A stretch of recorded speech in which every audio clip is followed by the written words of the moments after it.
சின்ன வயசுலயே நெறைய பெரிய ரோல்ஸ் எல்லாம் நான் பண்ணினதுனால, நான் ரொம்ப மெச்சூர்டான பொண்ணு அப்படிங்கிற மாரி ம். எல்லாருமே ஃபீல் பண்ணிட்டாங்க. ஸோ இப்ப என்ன பார்க்குறவங்கலாம் வந்து என்ன கேட்கிற ஒரே விஷயம் என்னன்னா, "எப்படி இப்படியே இருக்க நீனு? நான் என் ஏஜுக்கு ஏத்த மாரி தான் நான் ம். இருக்கேன்." அப்படின்றத அவங்க வந்து நம்பவே மாட்டேங்கிறாங்க. ஏன்னா என்ன வந்து எல்லாருமே கொஞ்சம் பெரிய கேரக்டர்ஸ்ல, ம். பெரிய பொண்ணா இருக்கிற மாரியே பார்த்துட்டாங்க. நெறைய கேள்விகள் அந்த மாரி வந்திருக்குது.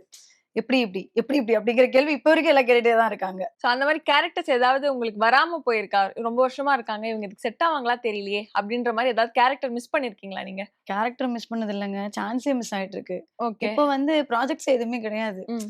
இப்ப எல்லாருமே வந்து என்னன்னா, நியூவா எக்ஸ்பெக்ட் பண்றாங்க அப்படின்னு சொல்லிட்டு, இவ்ளோ வருஷம் நம்ம இருந்ததே ஒரு பெரிய மைனஸா இப்ப இண்டஸ்ட்ரியில இருக்கு. ம். எனக்கு அப்படி இருக்கு. நான் ம். மத்தவங்களுக்கு எனக்கு எப்படின்னு எனக்கு தெரியாது. ம்.